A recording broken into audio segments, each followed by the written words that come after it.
Halo semuanya, gue Prosmisi dan di video kali ini gue akan ngebahas salah satu mouse gaming wireless di bawah 1 jutaan yang udah punya polling rate 4K sampai 8K dari Vortex series, yaitu Inno X2 White.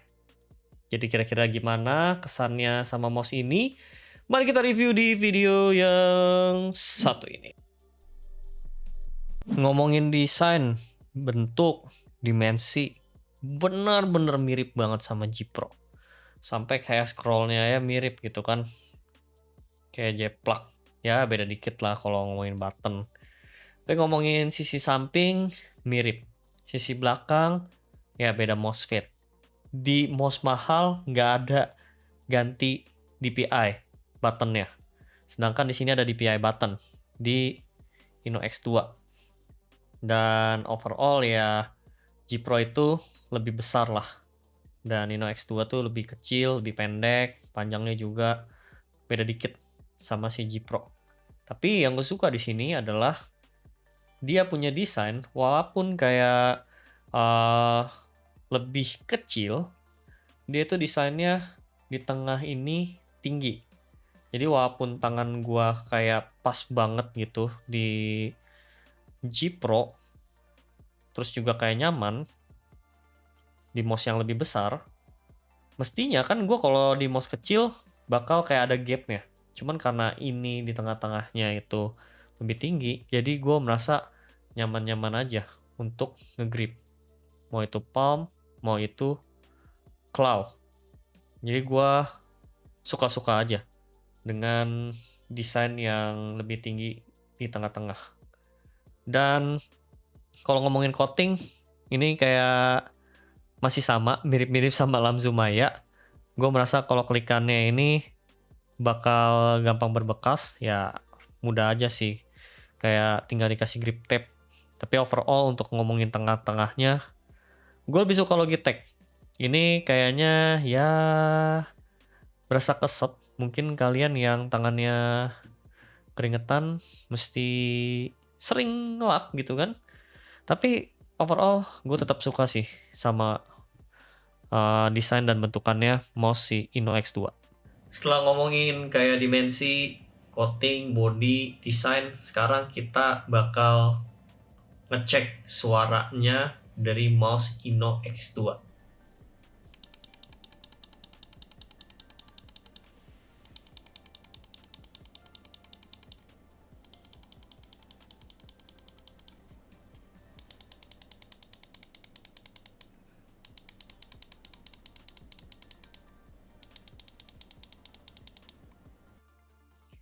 Kita buka aja Vortex series punya software dan butuh beberapa detik sampai masuk ke softwarenya. Berapa detik tuh? Tahu 5 detik, 7 detik. Cukup simple, minimalis. Ini mau setting, bisa di custom. DPI setting, ya oke lah. Soalnya lu bisa ganti DPI kan di belakang mouse. Parameter setting, double click interval time, ya bisa diganti-ganti. Terus polling rate, ini mentok 4000 ya kan. Terus silent hate, ini harusnya LOD. Gua merasa ya ini cukup dimengerti, gampang untuk disetting. Tapi yang menjadi kekurangan adalah tidak ada persenan baterai. Kayaknya minusnya di situ untuk software ini, untuk mouse ini.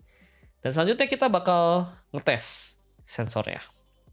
Buat ngomongin sensornya nih, yang paling penting, gue sih kayaknya masih aman-aman aja pas gue ngeklik. 4K-nya berasa juga, halus, smooth, dan input lag-nya wireless, ya responsif. Jadi kayaknya gue gak ada masalah sih sama sensornya. Ini enak-enak aja dan kayak pantes nih mouse laku keras gitu. Apalagi 4K polling rate-nya juga kali ya. Pokoknya intinya ini aman sih.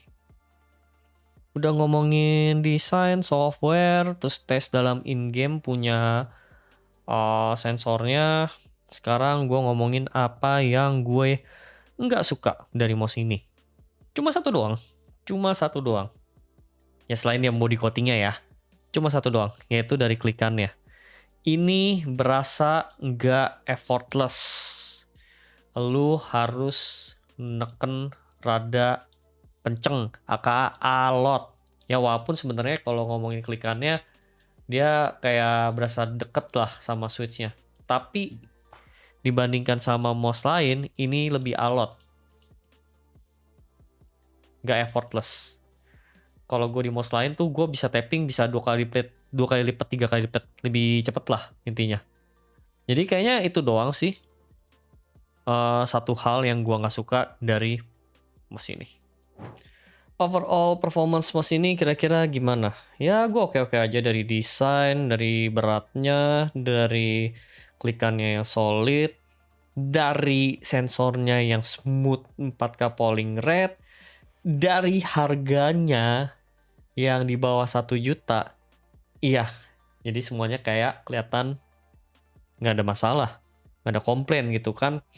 Dan gue bisa bilang ini sangat worth it untuk dibeli dan dijadikan mungkin gaming gear pertama kalian yang bener-bener budgetnya pas-pasan, budget pelajar.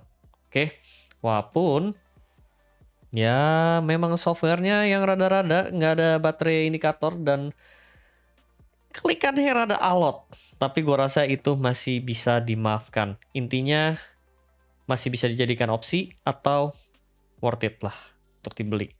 Jadi terima kasih teman-teman yang sudah menonton review ini. Jangan lupa untuk bantu like dan mungkin komentar juga perasaan, testimoni yang udah pernah nyobain mouse ini. Dan jangan lupa untuk bantu subscribe. Kita ketemu lagi di review selanjutnya.